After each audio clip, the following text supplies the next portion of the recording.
Alors d'abord, je voulais qu'on ait tous une pensée pour Alain, Alain qui nous reçoit généralement dans son café-restaurant rue Robespierre à Ivry et qui a bien besoin de notre soutien parce que sa situation est très difficile avec les nouvelles mesures.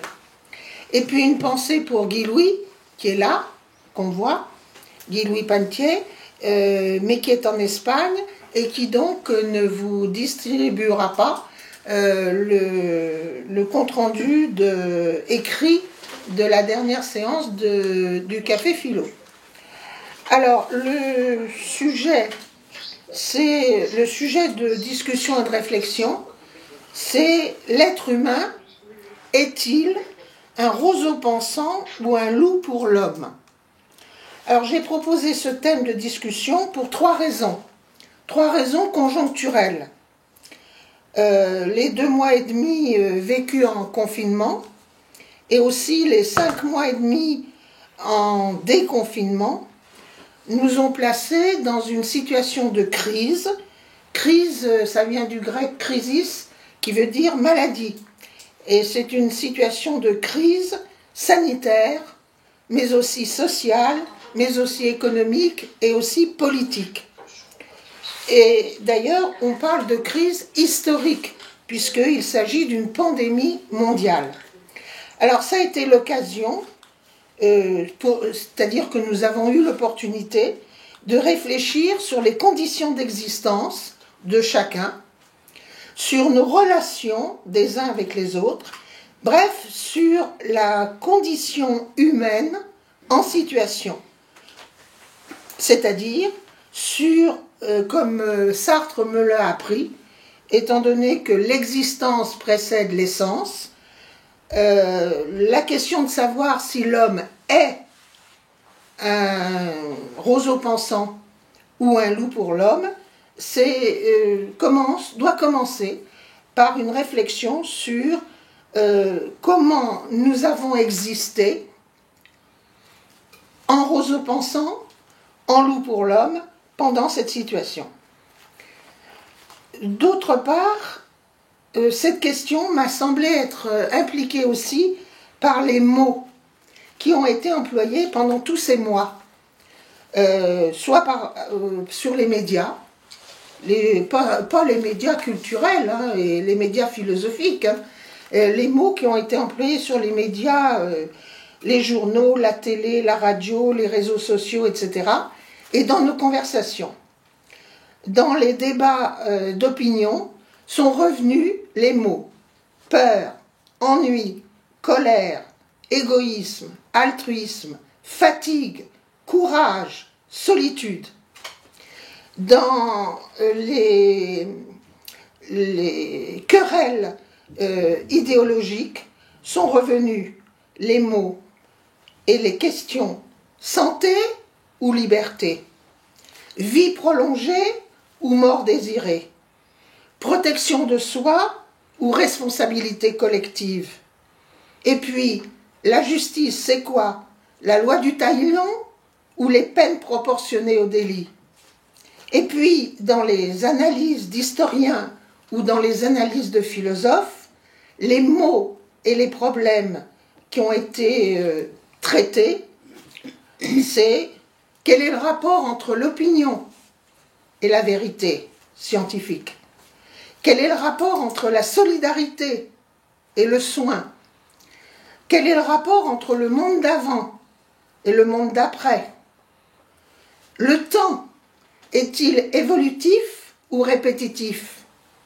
Et puis, y a-t-il des relations entre la vitesse et la lenteur?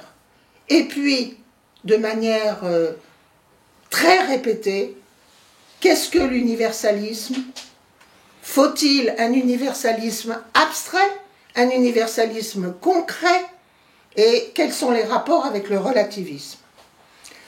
Et la troisième raison qui a fait que j'ai proposé ce sujet, c'est qu'aujourd'hui, les discussions de philosophes contemporains me semblent prendre 2 orientations. D'abord, un désir de plus en plus affirmé de prendre en compte la dimension physique, corporelle, émotionnelle du vivant humain, avec souvent une référence à Spinoza. Tout le monde se réclame maintenant de Spinoza. Enfin, tout le monde. Parce que Spinoza était moniste, à savoir que l'homme n'est pas, comme il disait dans l'Éthique, l'homme n'est pas un empire dans un empire. C'est-à-dire qu'il n'est pas indépendant de la nature et qu'en ce sens, il doit être pensé, réfléchi comme en rapport permanent avec la nature. Et en ce sens, il s'opposait, ou du moins les philosophes contemporains l'opposent, à mon avis à tort, à Descartes, qui lui, au contraire, écrivait plutôt, dans le discours de la méthode, XVIIe siècle aussi, « Je pense, donc je suis ». Les philosophes contemporains s'inscrivent dans ce cadre de pensée, cette épistémé, comme dit Michel Foucault dans Les mots et les choses.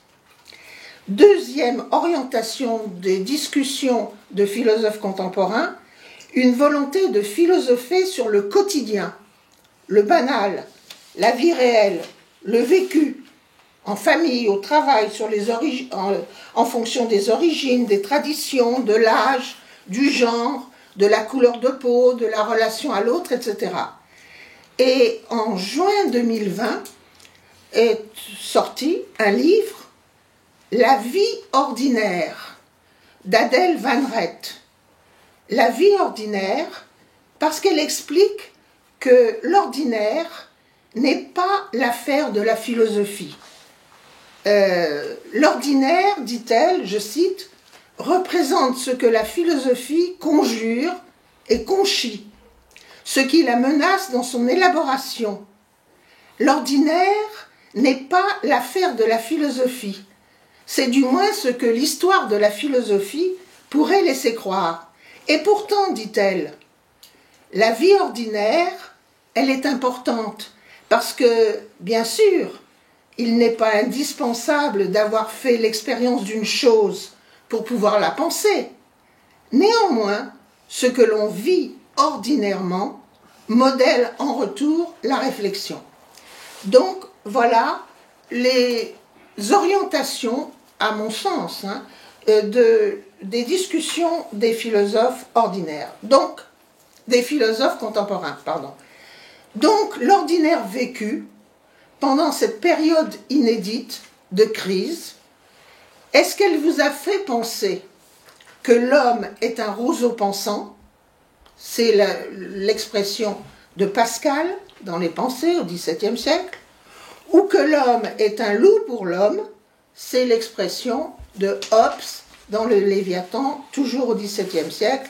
Et il apparaît, d'après les recherches, que Hobbes l'a repris de Plaute, au IIe siècle avant Jésus-Christ, Homo lupus homini est.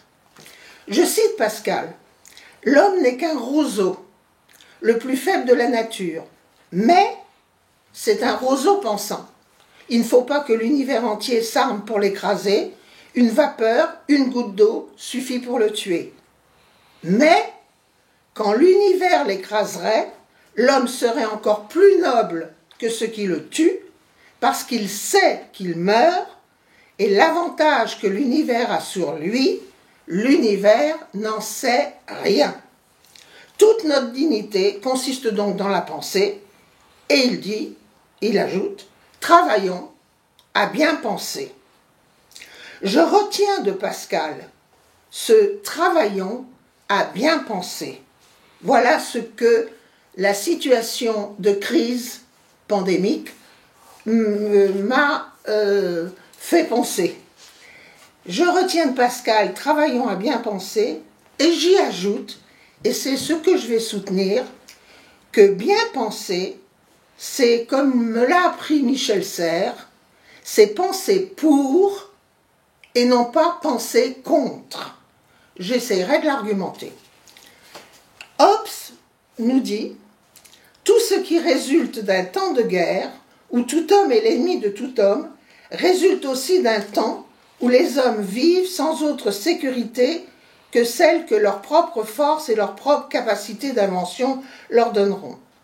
Dans un tel état, il n'y a pas de place pour l'activité laborieuse, pour les connaissances, pour la mesure du temps, pour les arts, pour les lettres, pas de société.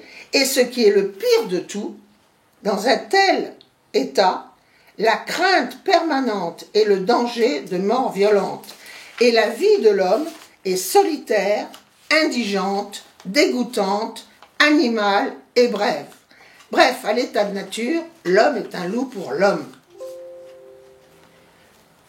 Est-ce que la situation vécue par moi, par vous, vous a fait comprendre que l'homme est un loup pour l'homme, c'est-à-dire que l'homme est tel qu'il ne peut connaître que l'état de guerre de chacun contre chacun. Mais Hobbes ajoute, si l'état primitif de l'homme, c'est l'état de guerre de chacun contre chacun, un loup pour l'homme, il faut donc un tiers pour les faire se respecter l'un l'autre. Le Léviathan, c'est le monstre marin à multiples têtes, le Léviathan, ce monstre, est une métaphore qui désigne l'État, qui est à la fois le pouvoir de contrainte et la puissance protectrice. L'État, dit Hobbes, l'État de droit, permet que l'homme ne soit plus un loup pour l'homme. Alors que c'est le fondement du concept de contrat social dans la philosophie politique moderne.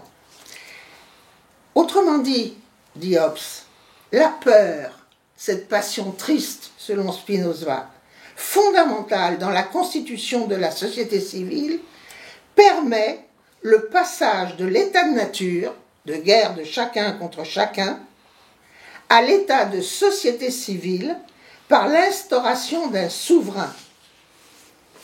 L'instauration d'un souverain, c'est-à-dire que pour garantir leur sécurité et leur vie, les habitants transfèrent leur droit de se gouverner eux-mêmes, leur liberté, à un souverain qui a pour mission d'assurer la paix et la sécurité de chacun. D'où les questions que nous avons rencontrées, que du moins j'ai rencontrées, dans la situation vécue pendant ces 6 derniers mois.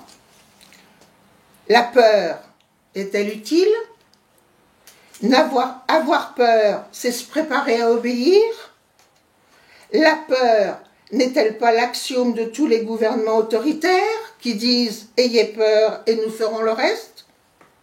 Mais le « n'ayez pas peur » n'est-il pas pour autant sinistre ? Peut-on contrer les politiques de la peur par des pratiques démocratiques de vigilance ? Y a-t-il des dérives ? Lesquelles ? Ainsi pour moi, si l'homme est un roseau pensant, c'est pour penser, et bien penser, comme dit Pascal, les situations vécues et les situations à vivre. Que veut dire bien penser ? Je retiens de Michel Serres que bien penser, c'est penser pour et non pas penser contre. Il l'a bien exprimé dans son livre Le tiers instruit. Comment éduquer ? Comment former ? Comment éduquer l'enfant de demain ? Il ne faut pas l'éduquer à l'antiracisme, mais l'éduquer à une société métissée. C'est ce qu'il est venu expliquer dans une de mes classes dans les années 80. Non pas être antiraciste, mais imaginer un projet de société, de couple, de communauté, de nation métissée. Dans le contrat naturel, bien penser, c'est quoi ? C'est penser que le contrat que nous avons avec les hommes doit se doubler d'un contrat que nous aurons avec la nature. Un double contrat pour vivre en humain sur cette terre.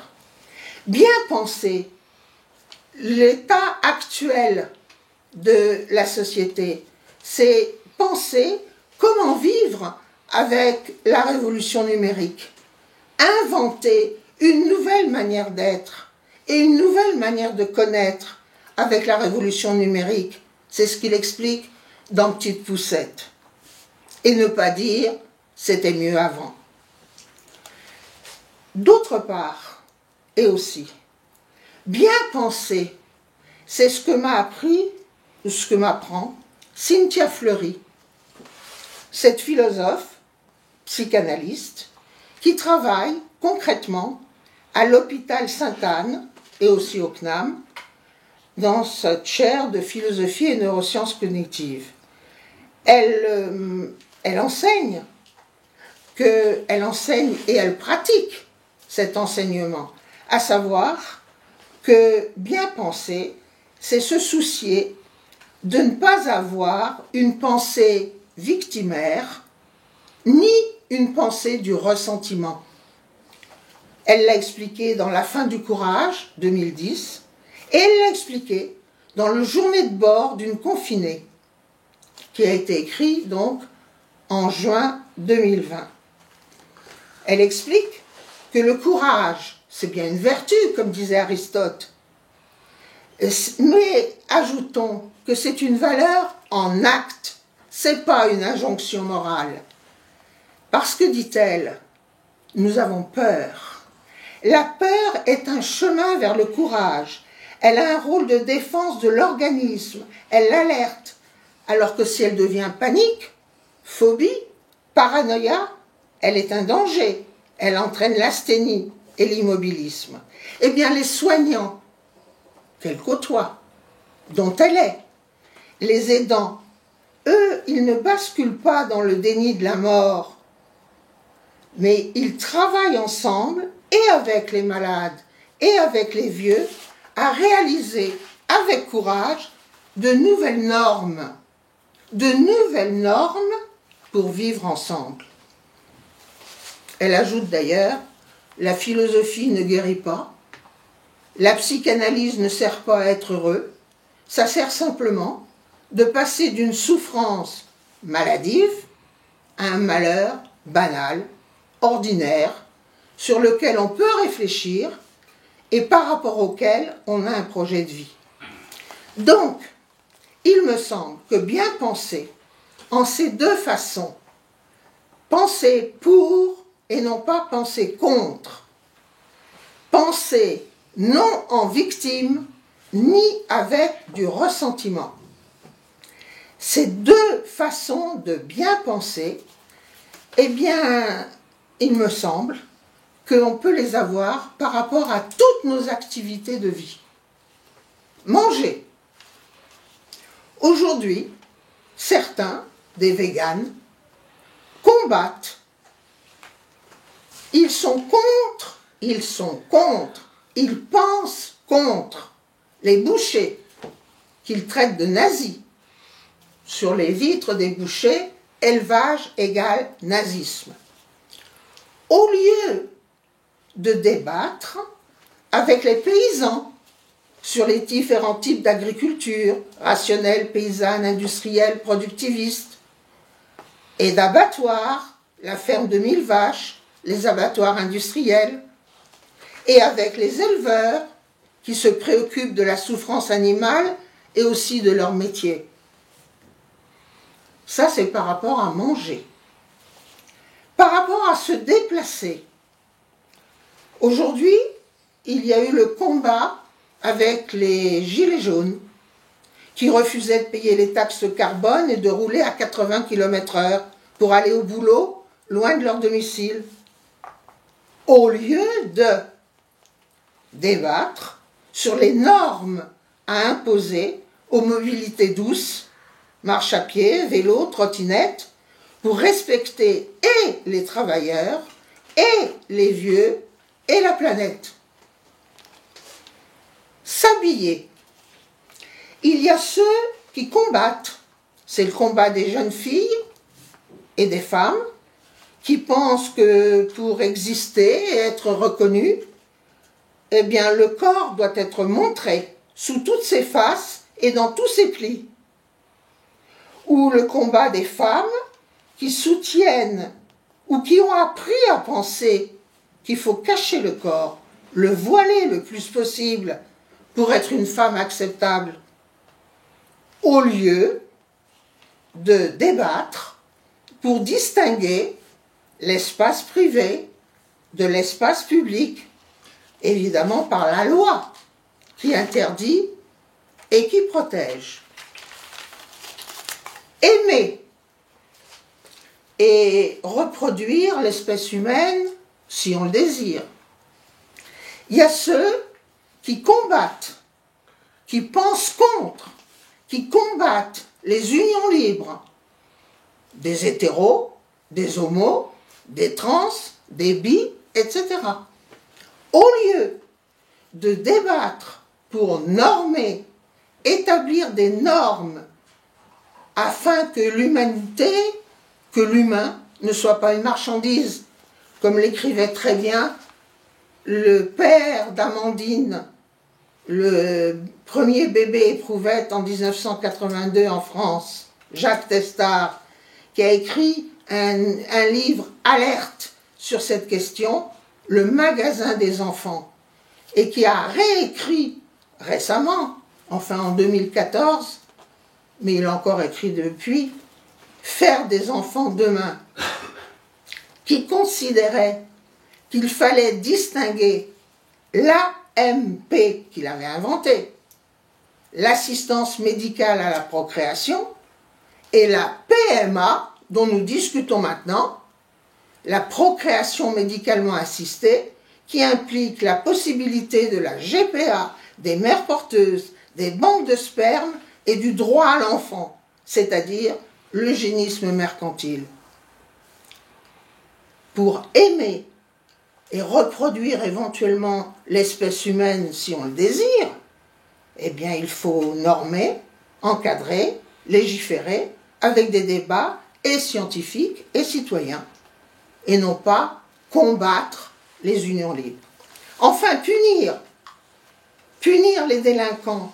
Il y a ceux qui disent qu'il faut les combattre comme des criminels, ce que Michel Foucault expliquait dans Surveiller et punir en 1975, avec une prison panoptique, circulaire, qui permet aux gardiens de tout voir sans être vus. Au lieu de débattre sur la prison républicaine, comme le disait Badinter en 1992, qui punit pour le bien commun et pour éviter la récidive. Mais en même temps, qui ne pardonne pas aux crimes contre l'humanité pour en prévenir d'autres. Enfin,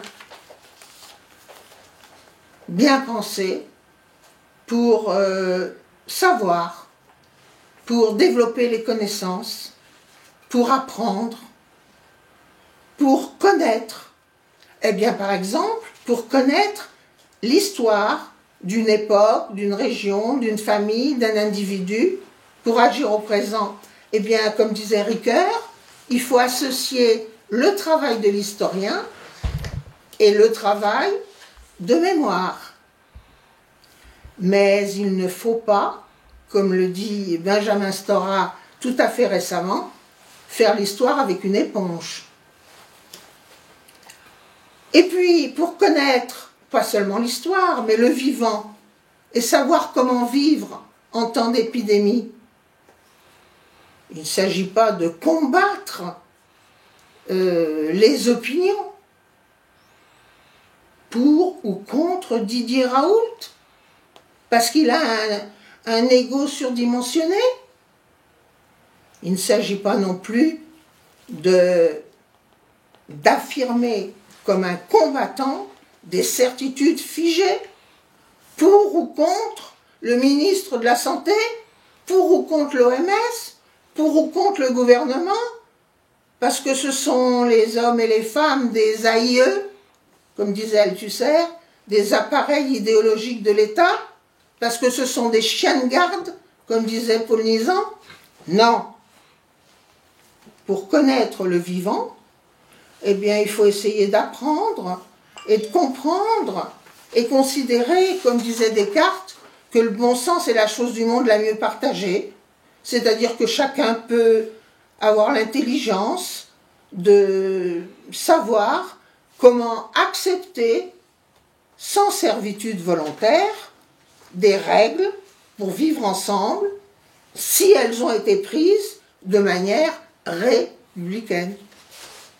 Et c'est ce que m'a appris Étienne Klein en juin 2020. Il écrit « La vérité scientifique et aussi la vérité médicale est républicaine. C'est la recherche d'une vérité provisoire, mais universelle, parce que validée par la communauté des chercheurs, mais la vérité scientifique, elle n'est pas démocratique, elle n'est pas le résultat d'un débat d'opinion. Enfin, pour mourir de manière apaisée, il faut aussi penser, bien penser, pour et non pas contre. Il ne s'agit pas de combattre politiquement les EHPAD, qui sont des mouroirs, qui impliquent solitude, souffrance et effet de glissement, où les vieux se laissent mourir, ne résistent plus. Il ne s'agit pas de combattre ceux qui ont mis en place les EHPAD ou ceux qui les font fonctionner en disant qu'il faut plus de moyens financiers, qu'il faut plus de moyens humains. Non. Il faut, et non plus, combattre ceux qui ont essayé de soigner en faisant du tri entre les personnes vulnérables, les personnes âgées, les personnes qui ne peuvent pas être réanimées. Le fameux manifeste des 121 vieux et vieilles réfractaires intellectuels qui comparent le tri des malades de la Covid pour être réanimés au triage des déportés pour être exterminés et qui ont parlé dans le monde des génocides des anciens pratiqués par les médecins et les soignants. Non, pour mourir de manière apaisée, il ne suffit pas de combattre, il suffit de penser pour et non pas contre, il suffit de débattre sur les autres propositions possibles pour prendre en charge les vieux ou les dépendants et les vulnérables. Il y a des individus qui l'ont fait, qui ont par exemple imaginé des solutions pour parler aux vieux dans les EHPAD.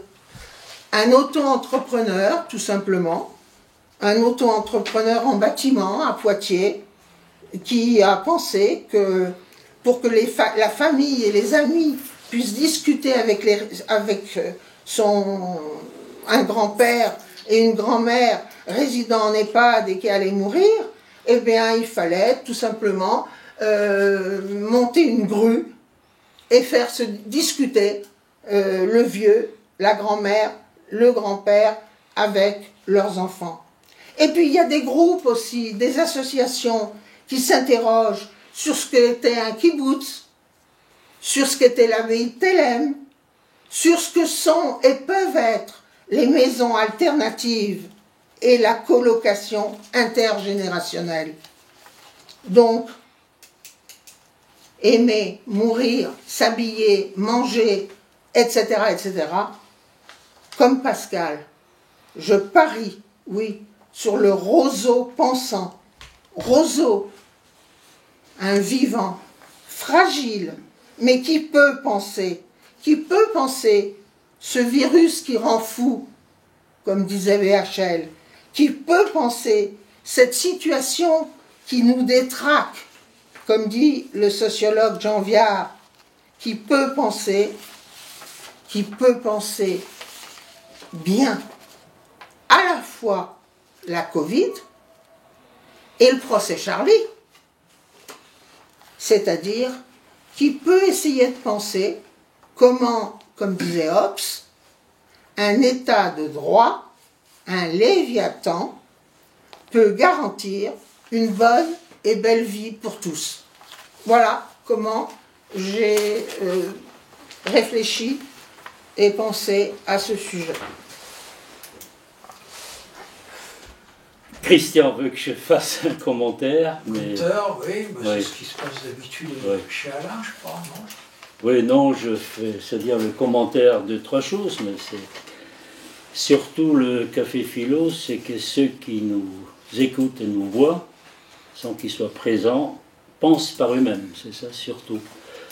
Donc ce que dit Edith, c'est une invitation à ceux qui nous voient et écoutent de penser eux-mêmes. Alors, moi, deux, trois choses, c'est devenu très consensuel, c'est-à-dire il suffit de débattre, mais je pense qu'il faut prendre parti quand on débat. Voilà, je prends et débattre, c'est simplement non pas prendre le couteau, mais prendre la parole pour essayer de convaincre l'autre que ce que je dis peut être adopté par l'autre. D'ailleurs, convaincre en français, c'est terrible parce qu'il y a vaincre. En allemand, c'est pas du tout vaincre, c'est simplement j'ai de meilleurs et plus meilleurs et plus nombreux témoins. C'est-à-dire témoins, je peux citer, je peux l'expérience, etc. Donc je le trouve très consensuel. Je pense qu'on est dans une guerre spirituelle. Ce n'est plus une guerre militaire, mais à la fois économique. Les États se font une guerre économique impitoyable.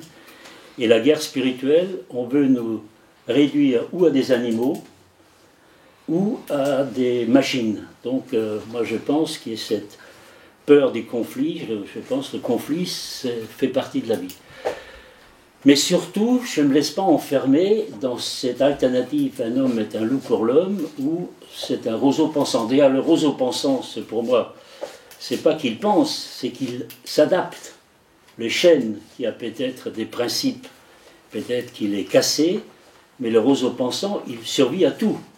Hein, et je pense que les Français, contrairement aux écologistes allemands, les écologistes allemands, ils disent mais on veut survivre à tout prix, même sous la terre, avec des masques à gaz. C'est là où les Français étaient scandalisés, quand les Américains ont mis des pershings à la frontière, et les pacifistes écologistes allemands, sur les banderoles, Libero als tot, plutôt rouge que mort.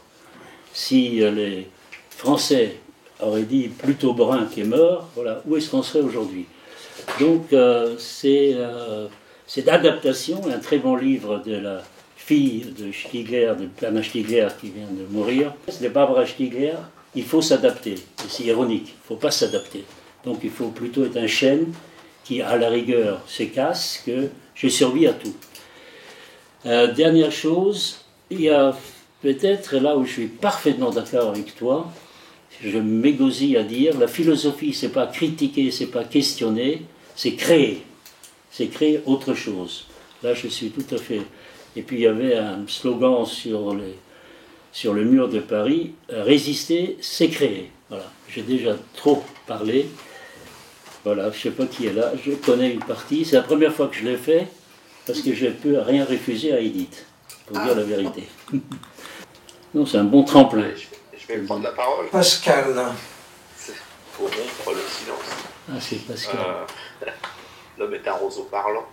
Donc, oui, bonsoir à tous. Ça fait bien plaisir.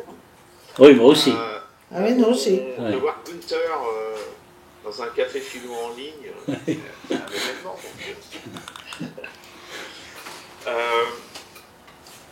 Oui, comment dire, tu parlais des réflexions qu'ont pu provoquer cette pandémie. On n'entend pas bien. Hein. Non. Attends, je vais augmenter le son, Pascal, pour que... Vous entendez mal? Oui, mais je vais augmenter le son ici. D'accord. Vas-y, tu peux y aller. Oui. Moi, quelque chose qui m'a intéressé au début de la pandémie, il y a des gens qui ont fait remarquer, j'ai appris quelque chose, c'est que ils disaient en chinois, alors j'ai trouvé un texte là, en chinois, le mot crise s'écrit avec 2 idéogrammes, et il y en a un qui signifie danger et l'autre opportunité. Alors la phase, le côté de danger, la phase plutôt danger de cette pandémie, bien sûr, on la voit bien, hein, c'est évident, c'est une maladie donc mortelle, donc forcément il y a un danger. Et puis il y a une opportunité. Et ça, c'est quelque chose que j'ai trouvé intéressant. Moi, c'est quelque chose que j'ai vécu, le simple fait qu'on se retrouve comme ça en ligne, ce qui me permet de participer à ce Café Philo d'Evry. Bon, c'est peu de choses, certains diront c'est peu de choses. Il n'empêche que c'est quand même quelque chose. Et donc, et j'ai trouvé intéressant, et ça rejoint un peu ce que tu disais de penser pour. Hein, ce côté opportunité de la crise, c'est ne pas se laisser enfermer dans le côté uniquement danger de la crise. Voilà. Il y a un danger, mais ce danger, c'est un changement, et tout changement est une source d'opportunité. Donc, et ça, je trouve que c'est quelque chose on l'a souvent dit, hein, les médias ont eu, mais même les conversations en ville ont été très anxiogènes en général. Et n'insistez pas assez sur ce côté, il va aussi se passer des choses. Et d'ailleurs, tout le monde parlait du monde d'avant, mais du monde d'après, s'il y a un monde d'après, bon, moi, c'est pas une expression que j'aime beaucoup, parce que pour moi, il y a toujours un monde d'avant et un monde d'après. Enfin, hein, comme je suis un peu bergsonien, je pense que le temps est une source de changement permanent, donc le monde d'après est toujours différent du monde d'avant. Mais s'il y a un monde d'après, c'est bien qu'il y a cette crise est une source est une opportunité voilà. Donc le monde sera différent après. Je pense que on ne sait pas ce qui sera. C'est ça qui est intéressant aussi. C'est-à-dire que le monde d'après sera aussi une source d'opportunité. Mais c'est évident que cette crise va changer beaucoup de choses. Tu as parlé de beaucoup de choses, donc j'ai pris des notes. Tu as parlé de la peur. On a beaucoup parlé de la peur, et je pense qu'il y a eu pas mal de contresens fait sur cette histoire de peur, parce qu'on a dit les gens mettent des masques parce qu'ils ont peur. Moi, pour moi, c'est pas vrai, c'est pas ça du tout. Moi, je mets un masque, j'ai pas peur. Et je pense qu'on confond la peur et la prudence. Et c'est très différent.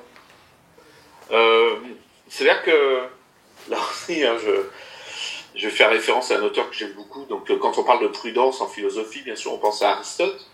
Et Aristote nous dit que la prudence, c'est une bonne réaction, c'est même celle qu'il recommande, face à une incertitude. Et cette pandémie nous place face à une incertitude, parce qu'en fait, ce virus, on ne le voit pas. Donc, en fait, quand on croise quelqu'un ou autre, on ne sait pas, nous-mêmes, on ne sait même pas si on est porteur ou pas. Et si on croise quelqu'un, on ne sait pas s'il est porteur ou pas. Donc, ce virus nous place face à une incertitude. Et face à une incertitude, la prudence est une bonne réaction. Et donc, porter un masque, c'est juste être prudent pour soi, être prudent pour les autres. Donc, moi, j'ai vraiment l'impression que toute cette... alors, je ne dis pas qu'il n'y a pas eu une manipulation par la peur, à la fois de la part des politiques et puis des médias, etc. Hein, je ne nie pas cette partie-là, mais je pense que tout ne s'explique pas par la peur. Voilà. C'est-à-dire qu'on nous a un peu fait peur pour nous inciter à la prudence.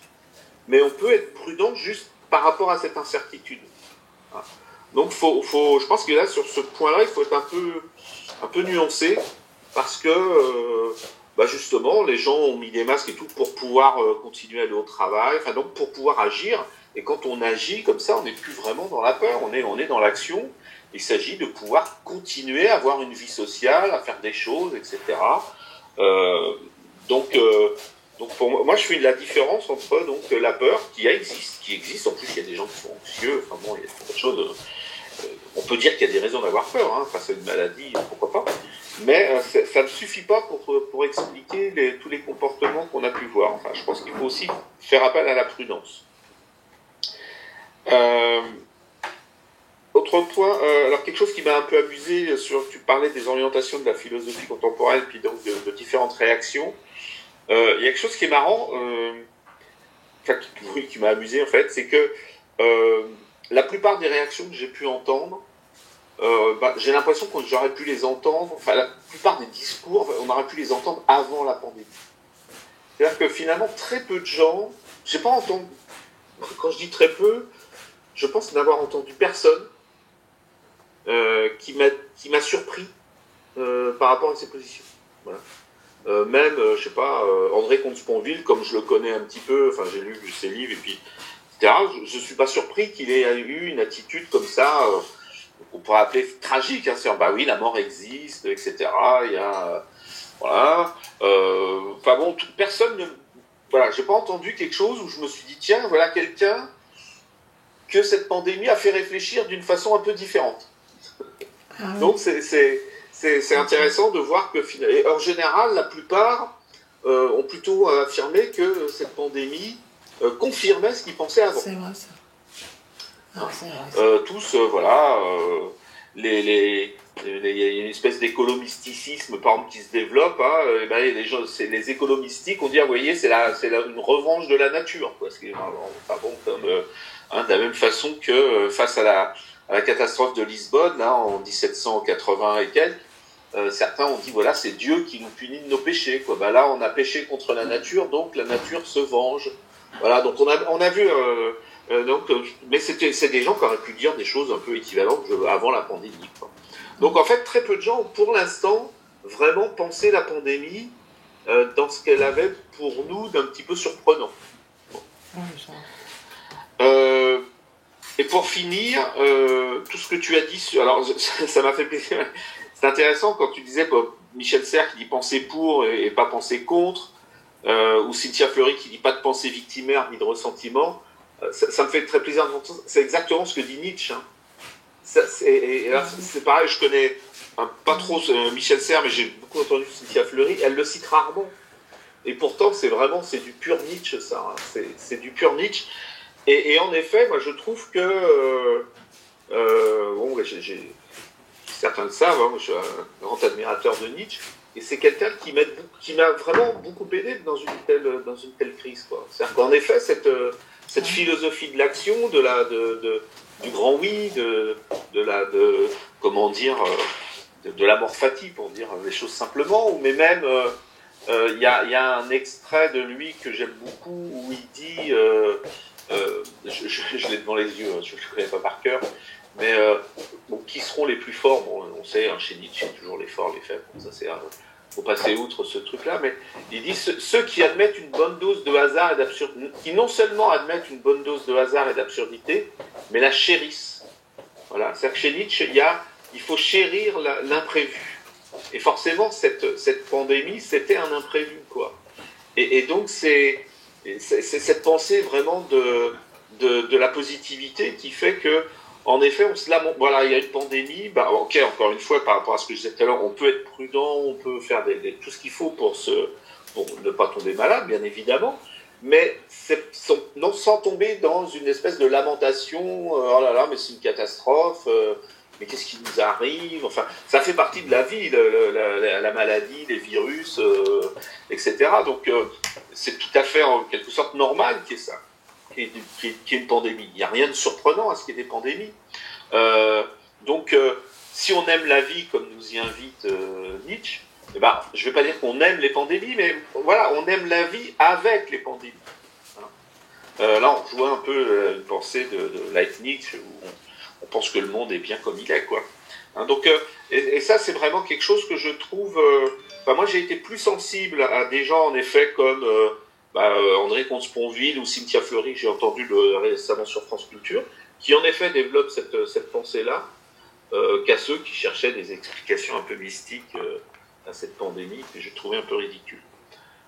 Voilà, alors sinon pour répondre à la question roseau pensant ou l'homme est nous pour l'homme, bon, hier soir, grâce encore une fois à ces vidéoconférences, j'ai pu assister au séminaire sur la complexité de Michel Benassaïag, et je dirais que toute phrase qui commence par l'homme est, on a une grosse chance de dire une bêtise derrière, quoi. C'est-à-dire qu'un objet complexe comme l'homme, un système complexe comme l'humain, ne peut pas se résumer à l'homme est quelque chose.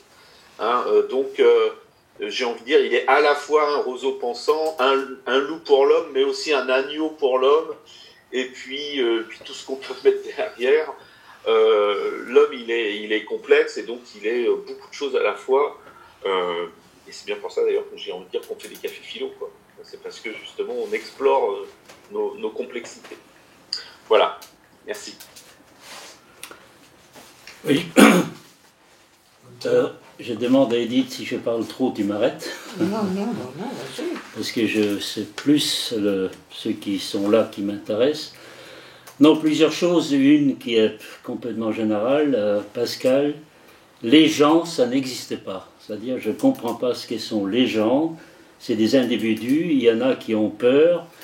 Et là, tu dis toi-même, c'est-à-dire, on ne peut pas généraliser. Il y a des êtres qui sont des loups pour l'autre, il y a des êtres qui s'adaptent, et puis il y a des êtres comme Lévinas, c'est une troisième définition de l'homme. L'homme est un Dieu pour l'homme, c'est-à-dire chaque homme voit en l'autre le visage de Dieu, pas le Dieu de la Bible, etc. C'est-à-dire voit en l'autre ce qui le dépasse, c'est-à-dire ce qui en l'autre, ma métaphore, nous sommes tous des chenilles qui ont en nous un papillon. Et c'est d'ailleurs dans un des dialogues de Platon, quand on s'approche de la vérité, on sent que ça pousse dans le dos. Donc, aimer quelqu'un, c'est de faire surgir en lui le papillon qu'il ignore. Voilà. Ça, c'est le troisième. C'est pas uniquement roseau pensant ou loup, mais je pense qu'il y a effectivement des êtres humains, et on l'a vu dans l'histoire, qui sont là. Et puis les faits divers sont pleins des loups, des adaptés, et puis de ceux qui nous font, c'est ça le café philo, qui sont en nous, il y a quelque chose de plus que ce que Kant appelle le moi empirique, hein, quelque chose de plus. Je ne savais pas que Gramsci était chinois, ça c'est une découverte. Non, italien, Gramsci. Oh oui, non, mais parce que c'est Gramsci qui dit que la crise, c'est quoi la crise? C'est que lorsque l'ancien n'arrive pas à mourir et le nouveau ne parvient pas à naître. Donc c'est à la fois quelque chose. Et je crois que crisis en grec, moi je fais du grec, c'est plutôt le moment décisif. C'est pas la maladie, est-ce qu'il est dans une crise, est-ce qu'il va survivre, est-ce qu'il va mourir? Mais ça, chacun regardera. Mais donc la citation entière, c'est l'ancien n'arrive pas à mourir, le nouveau ne parvient pas à naître. Et dans l'entre-deux surgissent les monstres, c'est-à-dire le fascisme ou quoi, un modernisme, un progressisme, ou du passé faisons table rase, il n'y a que l'avenir qui importe, ou il faut revenir en arrière comme le fascisme, le nazisme. Donc cette idée, je suis tout à fait d'accord avec toi, que la crise, elle est individuellement et collectivement, c'est une possibilité de se renouveler, d'une conversion. Il y a des conversions individuelles, il y a des conversions collectives, et c'est pour ça que j'anime des cafés philo, pour qu'il y ait non pas simplement que ça change, hein, c'est un livre d'Aguieff, le bougisme, hein, aujourd'hui on demande à l'autre de bouger, mais aussi on peut bouger, les nazis, les fascistes, ils ont bougé, hein, il ne s'agit pas de bouger, il s'agit de s'améliorer, mais chacun selon sa propre, pour être simple, idiosyncrasie. Voilà. Oui, et peut-être plus tard, Pascal, est-ce que toi, cette crise, t'a appris quelque chose sur toi et la société? C'est ça qui m'intéresse, c'est-à-dire c'est les expériences réfléchies, portées au langage de chacun. Est-ce que ça m'a appris quelque chose, et quoi? Ou rien appris, et pourquoi? Voilà. C'est ça qui... C'est un peu ma manière d'animer. Edith, tu souhaites intervenir? Oui. Alors, Béatrice. Oui, je voudrais rebondir sur la peur. Est-ce que cette crise sanitaire n'a pas réveillé de mauvais instincts? Je m'explique. Est-ce que c'est la peur du virus, bien légitime, et par ricochet, par voie de conséquence, la peur de l'autre? Et j'ai été témoin. Alors au tout début, je trouve que les gens sont maintenant un petit peu plus respectueux. Mais dans le métro, j'ai vu une Chinoise totalement ostracisée dans le métro, mais les gens partaient à l'autre bout de la rame, hein, avec des mots désagréables.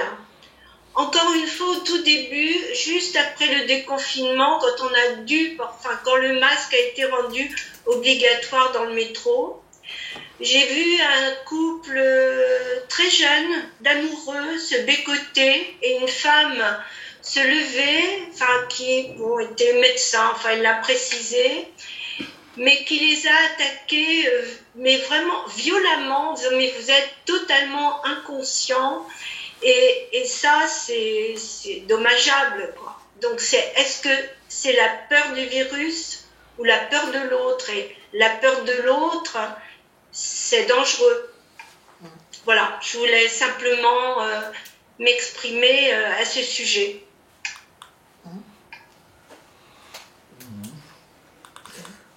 C'est un peu la même chose, puisque c'est l'autre qui est porteur du virus. C'est que l'autre devient dangereux. Mais je ne comprends pas cette histoire du couple, parce que on est obligé de protéger l'autre, si l'autre te demande à être protégé. Mais si l'autre ne veut pas être protégé, et là je me suis, heureusement que c'est interdit. J'ai trouvé chez cette femme qui est intervenue de la violence. Oui, mais de quoi elle se mêle? C'est ça, c'est-à-dire, c'est incroyable. D'ailleurs, point de vue éthique et même légal, on ne peut pas me protéger contre moi-même. Et j'étais très content, à un moment donné, on voulait le vieux confiné, contre leur gré. Et là, heureusement, il y a la Constitution française qui est garantie par la Convention européenne des droits de l'homme. On ne peut pas protéger quelqu'un contre son... On est obligé de protéger les autres, mais pas soi-même. J'avais trouvé cette attitude un peu même délatrice, vous voyez. Ah oui. C'est ce côté-là qui me gêne.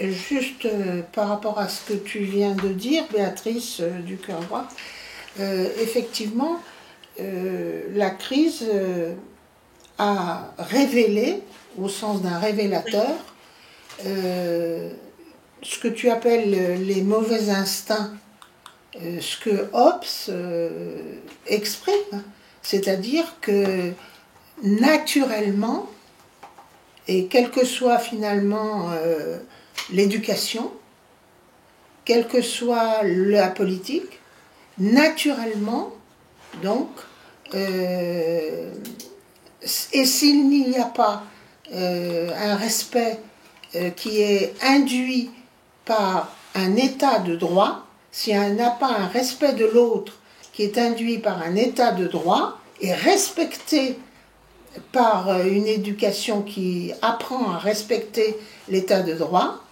eh bien naturellement, effectivement, une Chinoise est ostracisée parce qu'on a raconté que le virus venait de Chine.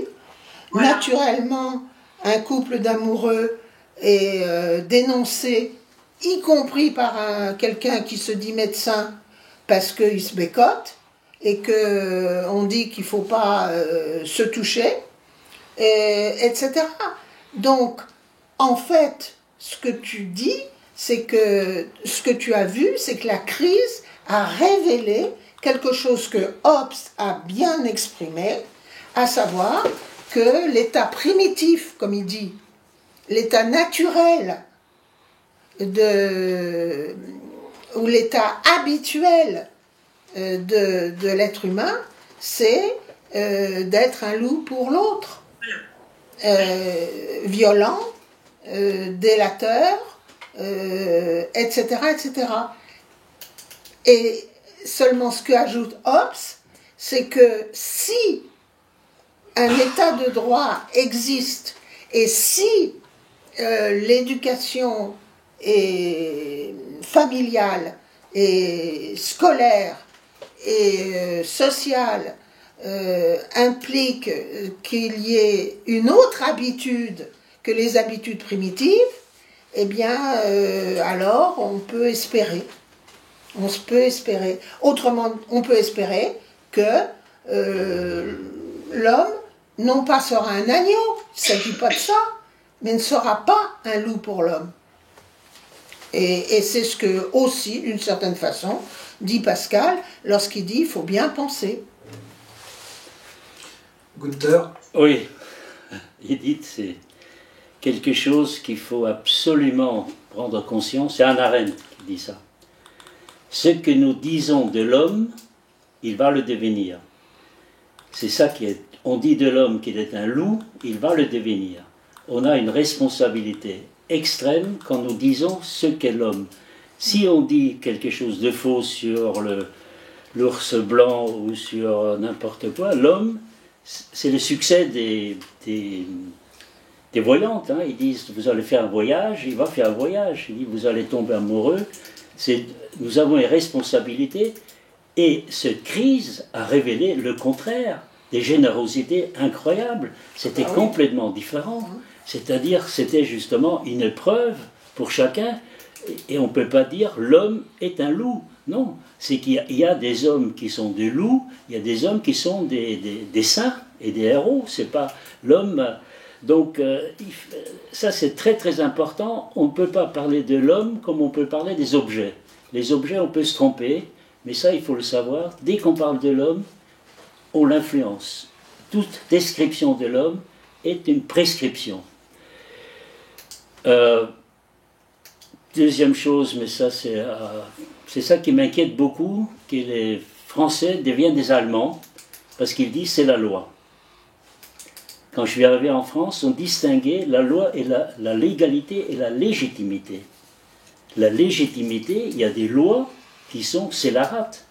Donc, il ne suffit pas que ce soit la loi, il faut être extrêmement critique par rapport aux lois pour savoir est-ce que ces lois sont légales. Voilà, donc surtout, il a révélé, et c'est ça qui m'intéresse, Béatrice et les autres, qu'est-ce que ça a révélé chez vous? Moi, par exemple, des amis, c'était épouvantable, pas suicidaire, mais dépression, etc. Et d'autres, au contraire, de se retrouver soi, de retrouver une vie intérieure, de retrouver quelque chose qui s'est arrêté pour justement réfléchir, pour prendre soin de soi, comme dit Foucault, pas d'une façon narcissique, mais oui, prendre soin au sens de faire grandir son intérieur, son âme. Donc, et c'est là, c'était une épreuve qui nous a changé ou pas changé, mais parler des autres, c'est difficile, parce que les autres, il y a tout. Hein, il y a des loups, il y a des agneaux, il y a des saints, il y a des héros, il y a des... Oui, mais... Donc j'ai une demande de prise de parole de Laszlo. Avant, je vais juste faire une petite intervention concernant une remarque que tu as faite, où tu as dit, Gunther, on ne peut pas protéger les gens contre eux. Ben, j'ai dit, heureusement que si. Les personnes fragiles, la famille, l'entourage peut les protéger en les faisant hospitaliser, en les mettant sous tutelle ou sous curatelle, sans leur avis, sans leur accord. Non. Si, je l'ai fait. Oui. Je l'ai fait pour mes deux frères, malheureusement, c'est pas des expériences. Mais ils n'ont plus la conscience, puisqu'un psychiatre doit intervenir pour dire ils ne sont plus jugés de leur propre liberté, de ce qu'ils sont. Mais tu ne peux pas, quand on a dit on va confiner les vieux, on a rectifié, on n'a pas les moyens légaux en France. On ne peut pas dire le vieux reste, il faut qu'eux mettent des masques pour protéger les autres, mais on ne peut pas leur interdire. Et ce qui compte, Sponville, moi je préfère sortir et mourir chez 80 ans que de rester chez moi. D'accord. Voilà. Ok. Laszlo, si tu veux intervenir, tu coupes tu rallumes ton micro, ou je te le rallume.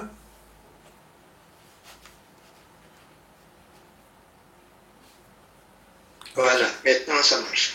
Alors merci pour toutes les idées qui circulent. Alors d'abord, Gunther, sur la générosité, je vais juste ajouter une petite remarque. ça a réveillé au départ la générosité, et plus ça dure, les pandémies, plus ça tourne à l'inverse. On attaque des autres. Justement, c'est plus la peur. On a justement des gens qui portent pas des masques dans les cafés ou comme la place de la Contrescarpe, c'est juste une chose, il fallait les montrer dans les télés tous les jours, 5 fois. Il y a 5 cafés, il y a 200 étudiants sans masque, même aujourd'hui. Donc, si on regarde des choses comme ça, je suis plus généreux avec eux qu'ils peuvent vivre avec heureuse comme tous les étudiants et comme moi quand j'étais à cet âge-là. J'ai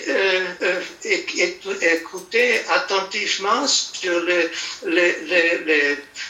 fil de cette pensée pour et arriver à débattre contre, plus ou moins, si je fais un raccourci. On pense pour, parce qu'on prend des masques, on protège des autres. Parce que actuellement, les masques qu'on porte protègent uniquement les autres. Mais maintenant, si on va de nouveau cette question de l'autre qui ne porte pas des masques, je pense complètement contre eux. J'ai dit, eux, ils sont pas raisonnables, ils vont continuer de allonger les temps de pandémie, ils vont faire rien pour vivre ensemble dans une situation que ça va terminer. Et donc, penser pour tombe tout de suite dans les pensées contre. Et c'est pareil pour le débattre. Si on a des arguments, comme les médecins, même dans un métro, ça dépend, il y a des personnes qui interviennent s'il y a une situation où il fallait dire, alors tirez votre masque jusqu'à votre nez, et ces personnes le font, mais ça pouvait faire quelque chose pour trouver une sortie ensemble de cette pandémie et pas rester dedans. Et après, comme Pascal a dit, ça va changer la vie. C'est comme toutes les grandes pandémies dans l'histoire, ils ont changé vraiment profondément la société et la vie après. Donc, si on veut s'éloigner des loups et rester en pensée pour, il fallait accepter que notre modèle de vie doit changer de chacun et ça c'est impensable. Et justement, le contraire, l'autre question qui était également déjà prononcée, un souverain qui décide tout, c'est impensable. Donc, on est dans une impasse qui ne va pas sortir avec la pensée, qui ne va pas finir avec la peur soit de virus, soit de l'autre qui veut peut-être me transmettre ça. Donc, il faut, à mon avis, arriver dans une comme tu as dit, Gunther, si on fait une réflexion, il faut apprendre après, aussi appliquer. Donc, il fallait arriver. Mais justement, il faudrait. On est arrivé dans la discussion de cette pandémie dans une impasse de la humanité, que nous, on a appris que nous sommes un individu avec un droit de liberté et l'autre n'a pas les mêmes libertés. L'autre est quelqu'un qui, une fois, il est un ami, une autre fois, il est un ennemi. Donc, on reste dans cette guerre et c'est intérieur de nous, en réalité. On pense un moment généreux pour quelqu'un d'autre. Et peut-être surtout sur lequel qui est en face. Et un moment plus tard, on attaque les mêmes personnes à cause de ma propre peur, à cause de sa réaction, et ce que je peux dire avec sa manque de pensée de sa propre attitude. Donc, on reste sur les pensants et aussi les loups, et on est tout le temps les deux, et on n'a rien appris avec notre éducation, parce que pour sortir d'une crise, il faut d'autres mesures que dans une avant-crise où on pouvait s'arranger si on fait une bêtise, si on applique notre liberté trop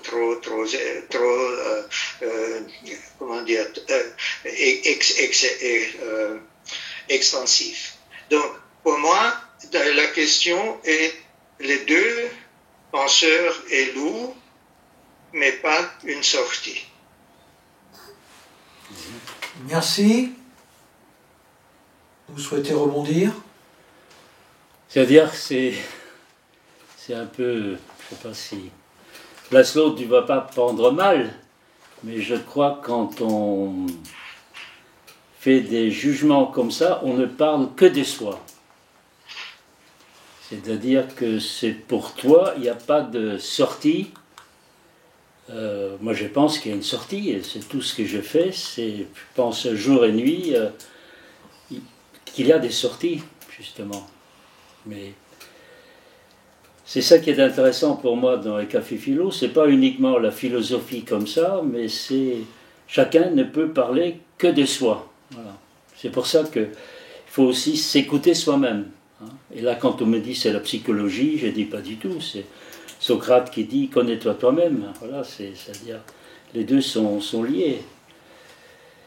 On peut pas généraliser. On peut pas dire l'humanité est comme ça. Non, c'est des singularités. Les singularités, on se connaît pas assez. Voilà, on se connaît pas assez. Oui. Edith? Mais attends, Gunther, je comprends pas. Tu nous reproches finalement aux uns et aux autres de ne pas parler de soi. Mais si, aussi bien Béatrice quand elle dit que dans le métro, etc., elle cite, bon, elle parle d'elle, c'est-à-dire de ce qu'elle a vécu et comment elle a senti que la crise entraîne le fait que les mauvais instincts, comme elle dit, le loup pour l'homme, réapparaît, ou apparaît, ou réapparaît. Bon. Quand Laszlo explique qu'on est les deux à la fois, on est à la fois loup et penseur, et que la situation de crise implique qu'il faille sortir et de l'être loup et de l'être penseur, et qu'on ne sait pas comment, ben, il parle de lui. Quand tu dis, toi, que il ne faut pas se fier à la loi, parce que la loi, ça peut être la légalité ou la légitimité, bien sûr.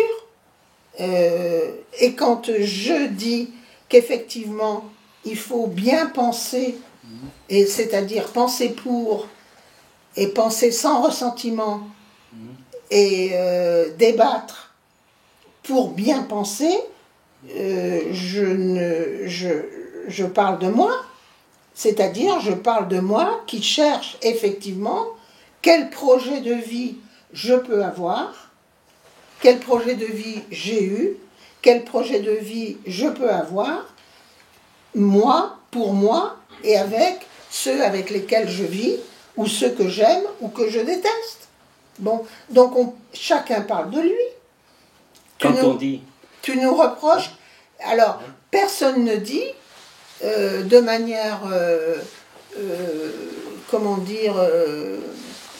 substantielle et éternelle, que l'homme est un agneau, ou que l'homme est un loup, ou que l'homme est un penseur.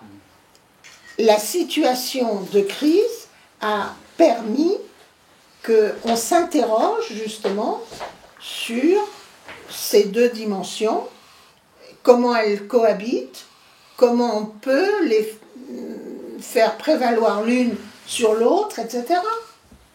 Est-ce que c'est la même chose de dire Oui, l'homme... mais justement, on dépend tellement des autres dans la situation actuelle qu'on ne peut pas dire que oui, justement, moi je pense comme ça. On dépend totalement et plus ça dure, plus dur est de penser que ça peut être changé. Donc, si je dis,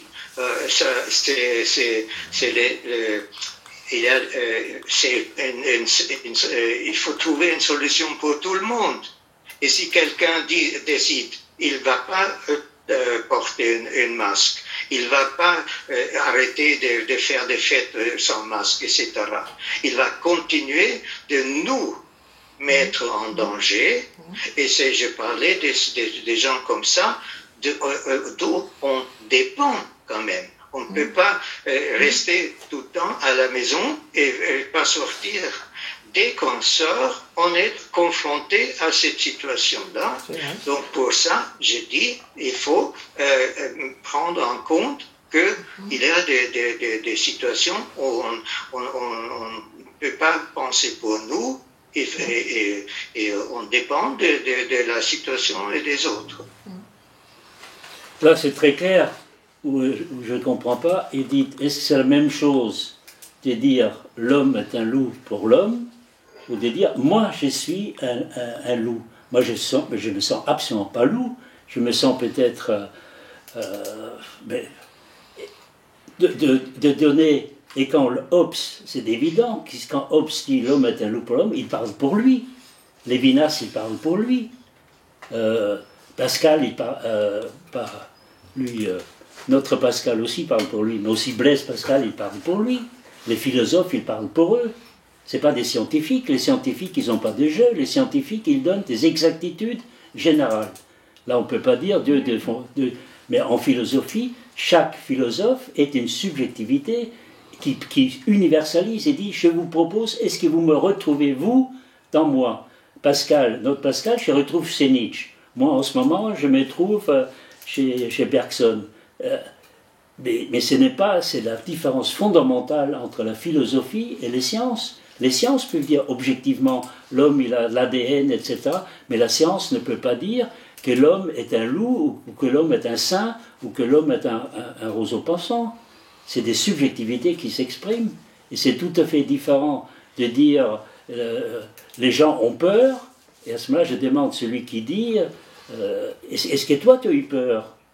C'est pas, Ben oui. on ne peut pas dire on. Et donc ici, moi je pense que c'est intéressant. Est-ce que ça, Laszlo, je pense, ça l'a rendu, cette crise, l'a rendu pessimiste. Je le connais, je pense là, ça a quelque chose, un coup sur la tête. Il avait peut-être des. Donc, qu'est-ce que c'est la philosophie? C'est élucider son existence. Justement. Oui, sa propre existence. Est-ce que moi je suis un loup? Est-ce que l'autre est un dieu pour moi? Est-ce que l'autre est un... Eh ben oui, c'est ce qu'on fait. C'est ce qu'on fait en ce moment. Non, c'est différent de dire, c'est vrai, cette crise m'a, comme dans les camps de concentration, tu sais très bien, il y a ceux qui sont devenus des loups, il y a des loups qui ont survécu et des saints. C'est les deux qui ont survécu. Ceux qui étaient ni l'un ni l'autre n'ont pas survécu. Les saints, entre guillemets, qui avaient un idéal, qui ont milité, qui ont continué à croire en quelque chose, et puis ceux qui étaient dans la survie, dans l'autoconservation, ils ont survécu. Les deux, entre les deux, ils sont... C'est peut-être ça. Je simplifie, mais ce que j'ai lu. Voilà, c'est à vous. Qui souhaite intervenir?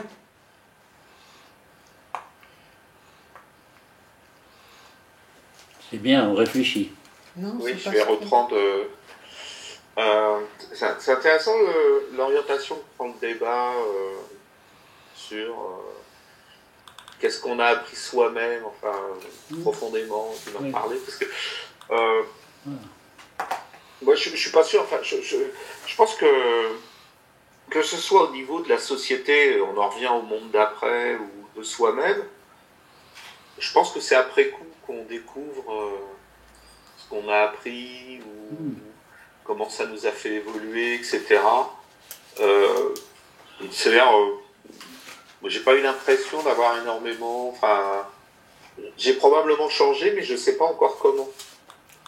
Et c'est peut-être dans quelques mois ou dans un an, j'en sais rien, que je me dirai, ah oui, tiens, c'est marrant. Ça, c'est peut-être quelque chose qui m'a marqué pendant cette pandémie et que maintenant, je fais ça, que je faisais pas avant, etc.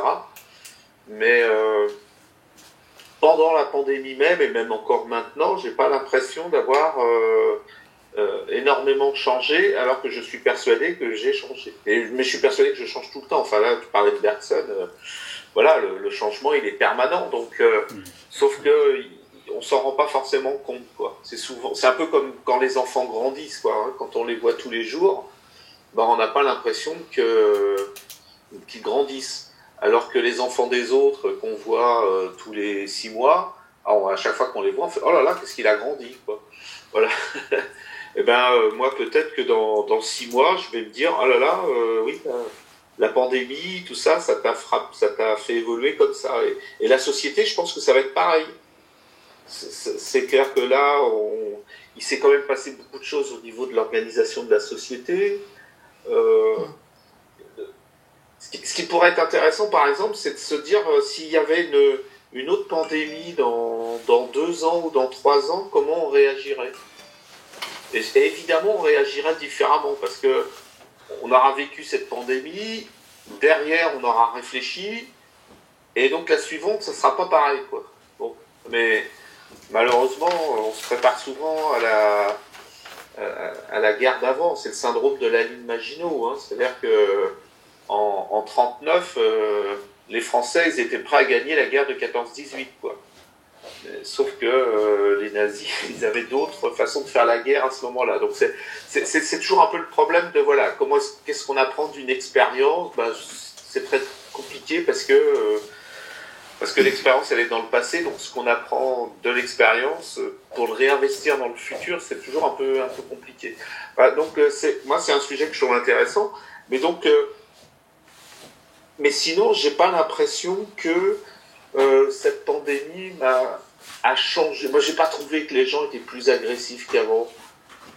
J'ai pas trouvé grand chose. Enfin réellement voilà, je vois des gens qui ont peur, des gens qui n'ont pas peur, des gens qui sont angoissés, donc qui ne sont pas angoissés. Il y a quelques réactions de personnes qui m'ont surprise, mais ça, bon, c'est pas très grave. Mais enfin, ce que je veux dire, c'est pas... Voilà, je suis persuadé que j'ai changé et que la société a changé, mais je ne sais pas encore comment. Et c'est ça... Mais c'est ça que je trouve intéressant, moi, hein, dans la vie en général, quoi. C'est, comme dit Nietzsche, hein, c'est l'imprévu, en fait. C'est jamais vraiment très bien. Et par rapport à ce que tu disais aussi, Günther, sur cette injonction de Platon, connais-toi toi-même, qui vient du temple de Delphes, je sais pas quoi. Moi, on sait qu'il y a plusieurs interprétations. Moi, je l'interprète plutôt comme tu comprennes que c'est un renvoi à la finitude, quoi. Connais-toi toi-même, c'est voilà, prends conscience de ta finitude. Je l'interprète pas comme connais-toi dans le détail, parce que là-dessus, je suis plus proche de Clément Rosset qui disait que moins on se connaît et mieux on se porte. Ce qui est pas du tout l'attitude psychanalytique. Bon, voilà. Non, mais je suis d'accord avec toi, parce que c'est Nietzsche qui a critiqué Socrate en disant « Connais-toi toi-même, c'est peut-être un peu ennuyeux de faire le tour des propriétaires, mais crée-toi toi-même. » Mais je suis persuadé, le « Connais-toi toi-même » de l'oracle de Delphes, c'est lié à l'anthropologie grecque, où le microcosme était une réplication du macrocosme, c'est-à-dire c'était l'harmonie. Si tu te connais, c'est que c'est en même temps soit harmonieux comme le cosmos. Hein. Maintenant, on sait que le cosmos n'est pas harmonieux du tout, donc on ne peut plus être grec aujourd'hui, parce que toute cette harmonie a volé en éclats. Mais c'est intéressant, parce qu'en allemand, réfléchir, c'est nachdenken, c'est après coup.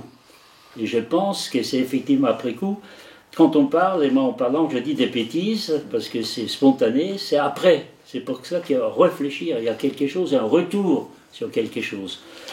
Mais si la philosophie a un sens, et là c'est Marx qui, je préfère à Sartre, qui dit la conscience c'est toujours en retard sur l'existence. C'est-à-dire, comme tu dis, les Français voulaient gagner la guerre avec la stratégie de la Première Guerre mondiale, mais c'est la même chose pour il y en a après la révolution de 1789, pensez encore, c'est les aristocrates qui sont les ennemis. Il y a encore aujourd'hui, il y en a qui pensent que 1905, la séparation de l'Église, etc., qui pensent, j'ai des amis de gauche, l'ennemi c'est l'Église. Alors c'est plus du tout, donc c'est mettre à jour sa conscience par rapport à l'existence. On est en retard. Et là, il vaut mieux de le faire assez vite, si on réfléchit.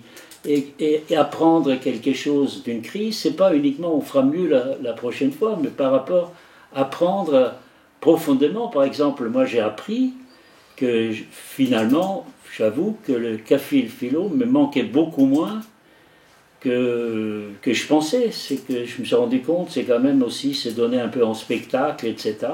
Et je retrouvais une vie intérieure, je me suis mis à écrire.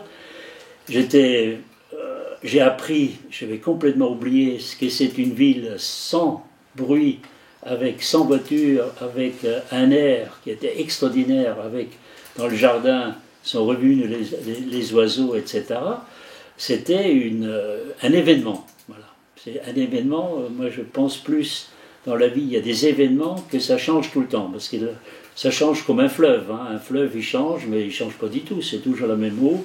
C'est qu'il y a dans la vie, il y a des événements. Voilà. Et c'est un événement, et une des consignes d'un événement, c'est d'abord le reconnaître et puis rester fidèle à l'événement. Voilà.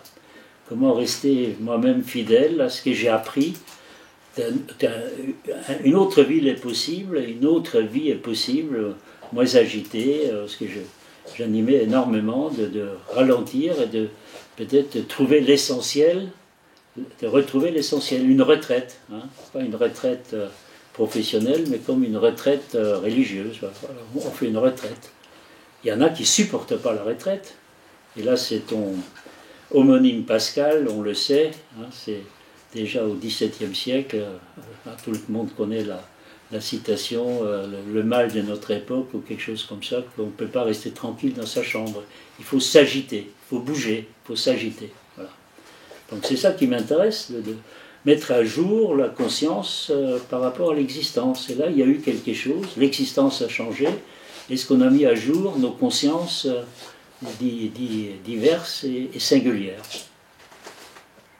Béatrice, peut-être? Oui, effectivement, je pourrais être un peu plus positive que je n'ai été tout à l'heure, mais bon, je ne suis pas du tout pessimiste, mais je pense qu'on a tiré des leçons de l'histoire aussi, je pense à la tuberculose, qui a été quand même un grand fléau, et je peux me tromper, mais c'est de là qu'est né un peu, que sont nées toutes les théories hygiénistes du 19e et début 20e siècle.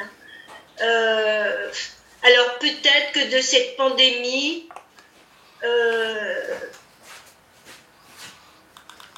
on tirera les leçons aussi qui s'imposent, comme vient de le décrire Gunther. Très bien, moi j'ai été sensible à ce que vous avez dit.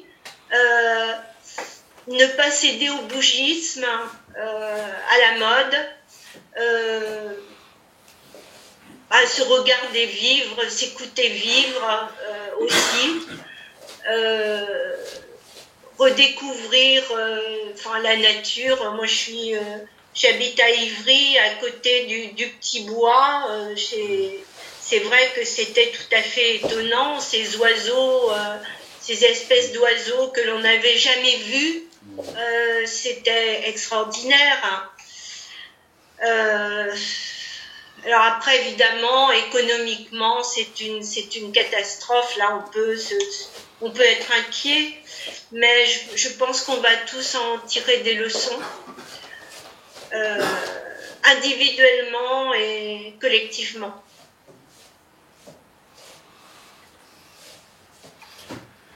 Moi, Vas-y. Edith? eh ben, moi j'ai appris, alors s'il faut le dire ce que j'ai appris qu'il ne faut pas avoir de certitude figée. Et j'ai appris que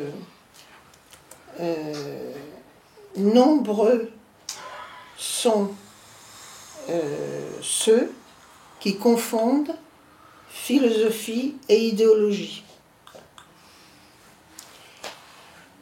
1. Et 2, j'ai appris non pas qu'il faut s'écouter vivre, non pas qu'il faut respirer un bon air, non pas qu'il faut aimer la nature, non pas qu'il faut ralentir, parce que tout ça, je le savais.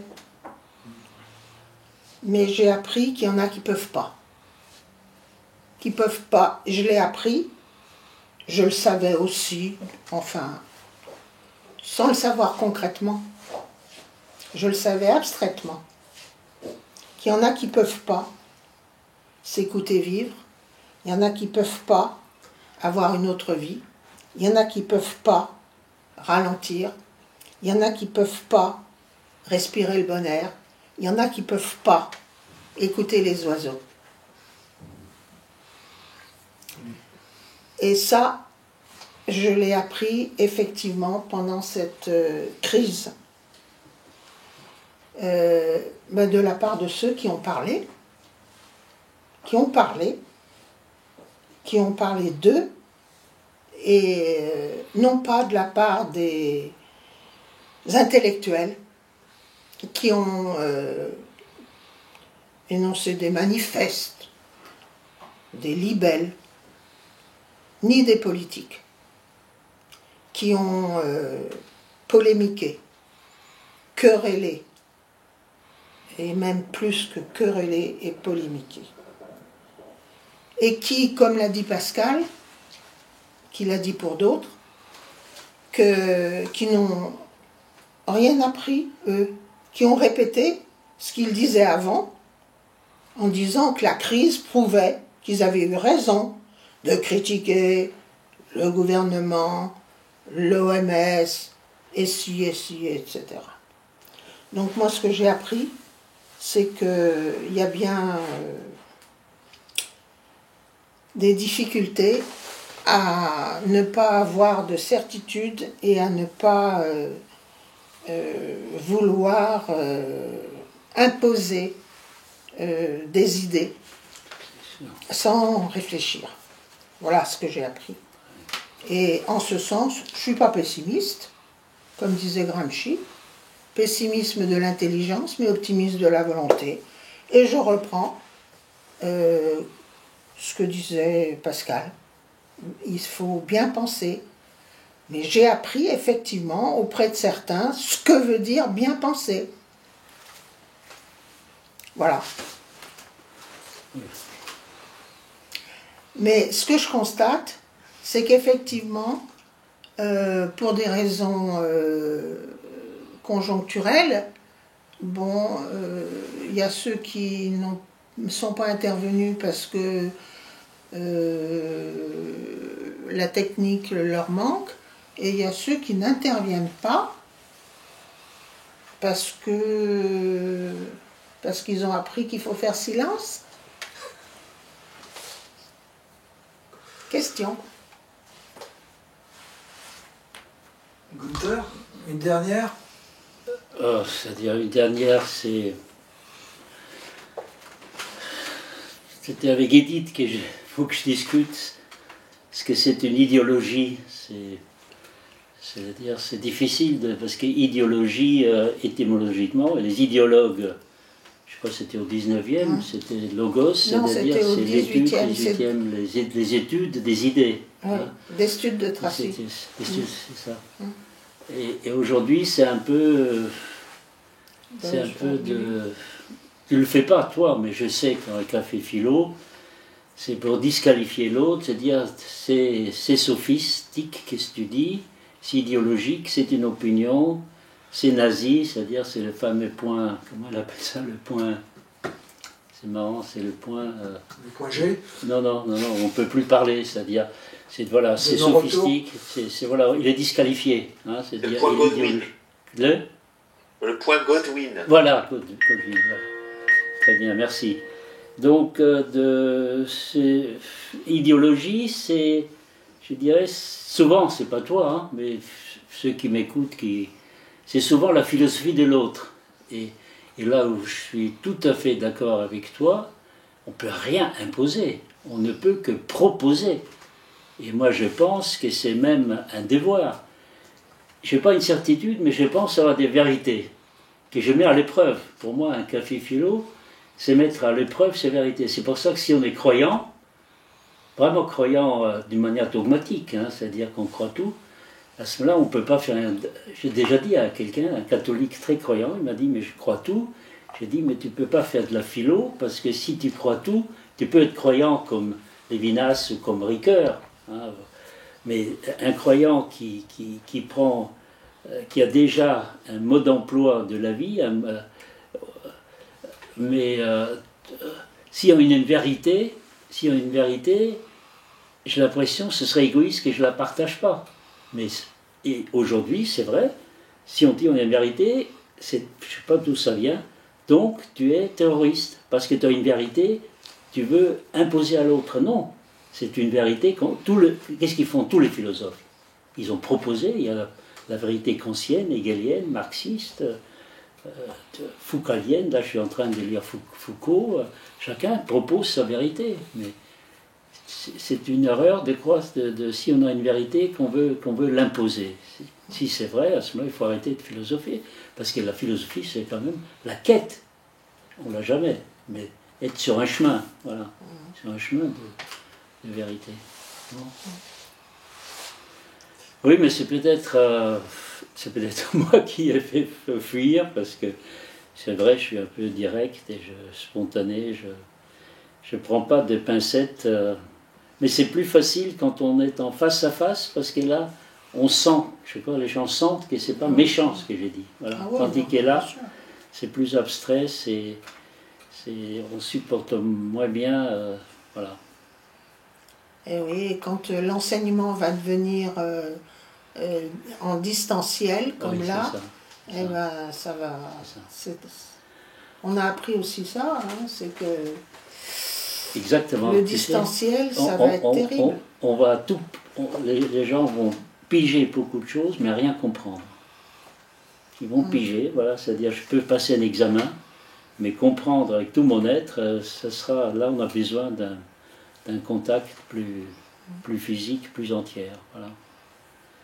Il y a personne ne veut dire le mot de la fin, même critique, hein, de dire voilà, ici il n'y a pas de note, il n'y a rien du tout, on risque rien ici, on risque rien du tout. Hein. Parce que je sais qu'il y a des frustrations post-débat, j'ai dit ça j'aurais dû dire, voilà. Mais là, essayez d'anticiper cette frustration post-débat pour bien dormir. Voilà. Il ne faut pas simplement bien penser, il faut aussi bien dormir.